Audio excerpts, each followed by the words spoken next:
आलोट उज्जैन संसदीय सीट के उत्तर दक्षिण विधानसभा में इंदौर की महिला कांग्रेस की नेत्री मनीषा शिरढोणकर को प्रभारी बनाया गया है।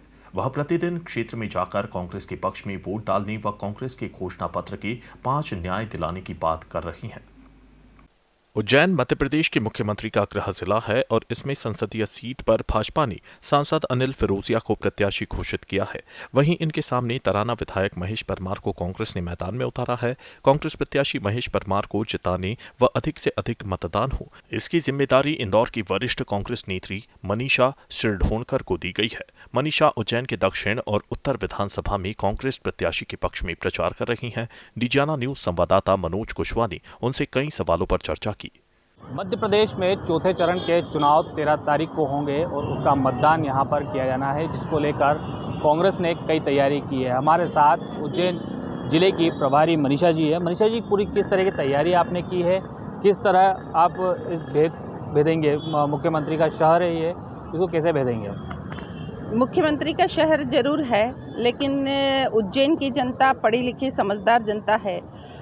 अच्छा और बुरा अपने क्षेत्र का, अपने शहर का वो बहुत अच्छे से समझती है। जिस तरह से यहाँ पर भले मुख्यमंत्री का शहर हो, लेकिन जैसे तरह से शिप्रा नदी गंदी है, जिस तरह से यहाँ पर भ्रष्टाचार, महाकाल लोक का भ्रष्टाचार हुआ है, जिस तरह से यहाँ पर शिप्रा का करोड़ों रुपयों का भ्रष्टाचार हुआ है, प्रदेश में व्यापम घोटाला बढ़ा हुआ है, इन सारी चीज़ों को लेकर भले मुख्यमंत्री का शहर हो, लेकिन आम जनता मुख्यमंत्री जी से नाराज़ है, बीजेपी से नाराज़ है, क्योंकि उन्होंने काम 6 महीने के होने के बाद भी उनके कोई काम ज़मीनी स्तर पर कुछ नहीं हुए। जो लाडली बहनों की बात करें, उनके जो 1000 रुपये देने की योजना थी लाडली बहनों को, उन्होंने चुनाव के समय, विधानसभा चुनाव के समय वादा किया था कि 3000 रुपये देंगे। 3000 रुपये देना तो छोड़ो, इन्होंने और जो महिलाओं को मिल रहे थे 1000 रुपये, वो भी उन्होंने कुछ न कुछ उसमें फॉर्म में कमी निकाल के उनके फॉर्म रिजेक्ट कर दिए।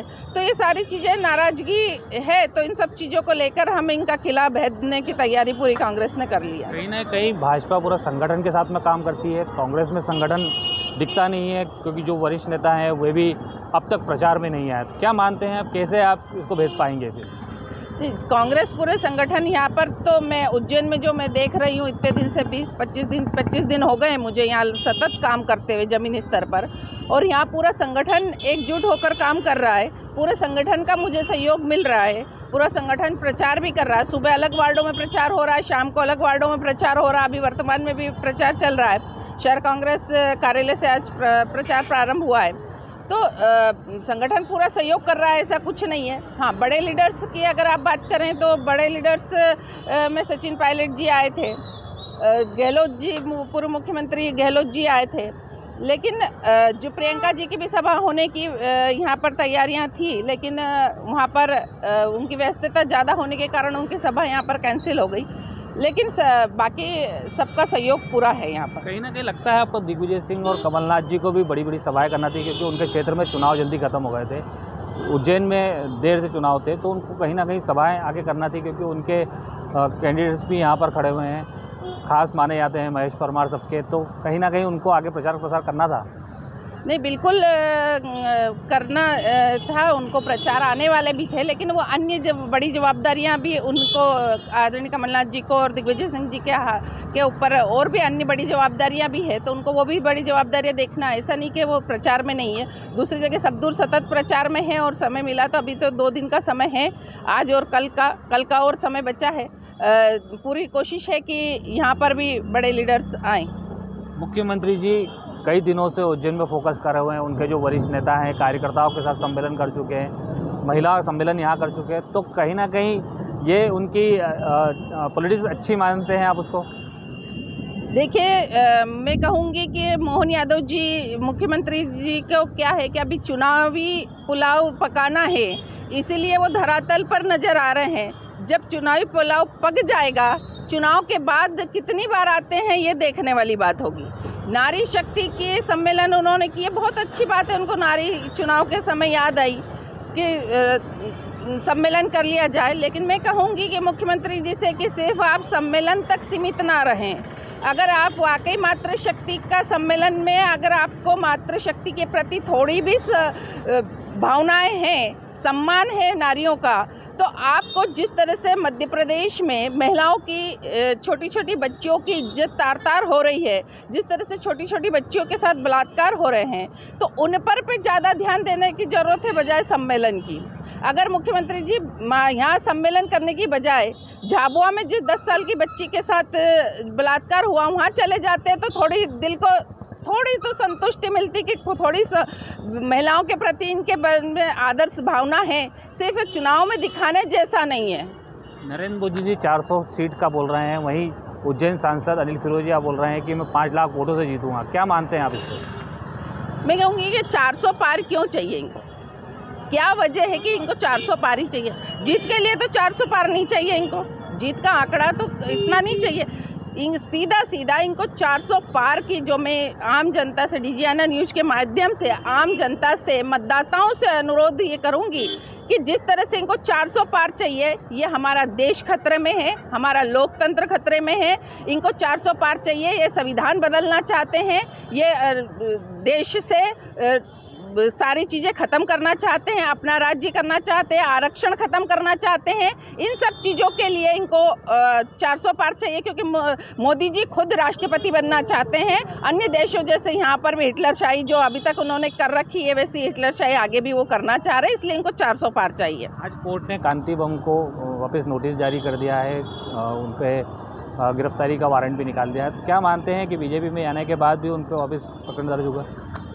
देखिए, जो अपने मतलब के लिए, अपने स्वार्थ के लिए जिसने इतना बड़ा विश्वासघात किया, आप कहेंगे पीठ में छुरा घोंपा, आज कांग्रेस पार्टी ने एक नौजवान युवा पे भविष्य देखते हुए, जब हर व्यक्ति कहता था कि नए को मौका दो, नए को मौका दो, कांग्रेस ने नए युवाओं को मौका दिया कि भैया इंदौर जैसा शहर है, एक युवा को मौका देना चाहिए, क्योंकि इंदौर राजधानी कहलाती है, राजनीतिक राजधानी इंदौर कहलाती है मध्य प्रदेश की, भले वैसे भोपाल हो। उसके बावजूद अगर उन्होंने अपना स्वार्थ देखने के लिए, अपने मतलब के लिए अगर उन्होंने इस तरह से घटना करी, उन्होंने सोचा था कि मैं चला जाऊंगा, फॉर्म उठा लूँगा तो मैं बच जाऊंगा, ठीक, तो वो बचने वाले नहीं हैं, क्योंकि उन्होंने जो कांड किए हैं वो तो सामने आने और भी खुलने हैं। भाई कांग्रेस भी चुप नहीं रहेगी। आज राजीव गांधी जी ने जो आरटीआई का हमको हथियार दिया है, उस हथियार का इस्तेमाल करके हम इनके जितने भी कारनामे अक्षय बम के, वो हम निकालेंगे और सार्वजनिक करेंगे कि ये व्यक्ति क्या है। तो जिस तरह से उन्होंने किया, गलत किया। मैं कहूँगी कि इतने समय में, इतने साल से मैं राजनीतिक में हूँ, 20 साल से, 20 साल की राजनीति में पहली बार ऐसा हुआ कि मेरी अंतरात्मा किसी के लिए वोट मांगने को तैयार नहीं हुई। एक भी दिन एक भी व्यक्ति से मैंने उनके लिए वोट की अपील नहीं की, पहली बार, क्योंकि मुझे उनकी कांड पहले से पता थे। मैंने वरिष्ठ नेताओं को बताया भी था इस विषय पर कि ये कभी भी व्यक्ति बीजेपी में जा सकते हैं या फॉर्म के साथ धोखा हो सकता है, हमारा ये फॉर्म उठा सकते हैं या हम पार्टी को धोखा दे सकते हैं। मैंने अपनी कोशिश पूरी की थी ऊपर तक इस चीज़ को पहुंचाने की। अब उनने कितना संज्ञान में लिया, कितना नहीं, ये कई जगह देखने में आता है कि महिलाओं ने कम वोटिंग किया है। आप किस तरह की अपील करेंगे महिलाओं से? मैं कहूँगी नारी शक्ति को ज़्यादा से ज़्यादा वोटिंग करना चाहिए, क्योंकि आज महिलाएं किसी भी क्षेत्र में पीछे नहीं है। आज चांद से लेकर एरोप्लेन तक महिला चांद भी पे पहुँच गई है, एरोप्लेन चला रही है। किसी भी क्षेत्र में अब मैं कहूँगी कि कोई भी काम एक महिला को दिया जाए, एक पुरुष को दिया जाए, तो पुरुष से ज़्यादा अच्छे तरीके से वही काम महिला कर सकती है। आज महिला किसी भी क्षेत्र में पीछे नहीं है। आपको कांग्रेस पार्टी 50% आरक्षण, वो नौकरी, सरकारी नौकरी देने का कांग्रेस ने वचन दिया है। हर महिला को 8.5 लाख रुपए महीना देने का और 1 लाख रुपए महीना देने का आपको कांग्रेस ने प्रॉमिस किया है। तो जिस तरह से महिला हर एक घर में पक्की नौकरी देने का कांग्रेस ने वादा किया है, तो इन सब मुद्दों को लेकर आपको ज़्यादा से ज़्यादा वोटिंग करना चाहिए। आपके साथ मैं मानती हूँ कि बीजेपी ने धोखा किया, आपको जो वादा किया था 3,000 रुपये देने का नहीं दिया, लेकिन कांग्रेस वादा करती है वो पूरा निभाती है। आपने देखा छत्तीसगढ़ हो या राजस्थान हो, मध्य प्रदेश में चाहे वो 15 महीने की सरकार हो, कमलनाथ जी ने हर बात जो वचन दिए थे वो हर निभाए। तो आगे भी कांग्रेस वचन निभाएगी। तो आप वोटिंग ज़्यादा से ज़्यादा करें और अपना भविष्य निश्चित करें, क्योंकि ये हमारे देश का चुनाव है, हमारे लोकतंत्र का चुनाव है, हमारे राष्ट्र का चुनाव है और हमारे बच्चे के भविष्य का चुनाव है। तो इसलिए इसमें वोटिंग ज़्यादा से ज़्यादा करें। तो ये थे मनीषा जी जो उज्जैन ज़िले के प्रभारी बनाए गए हैं। उन्होंने पूरे उज्जैन उत्तर और दक्षिण दोनों में काम किया है। इसके कारण उनको बड़ी जो बात कही जाती है कि मतदान प्रतिशत जो बढ़ाना है उसके लिए भी उनने काफ़ी प्रयास किया है। वहीं महिलाओं से भी अपील की है कि वे ज़्यादा से ज़्यादा वोट करें ताकि उनके बच्चों का भविष्य सुधर सके। उज्जैन से मनोज कुशवाहा, डीजीएनए न्यूज़।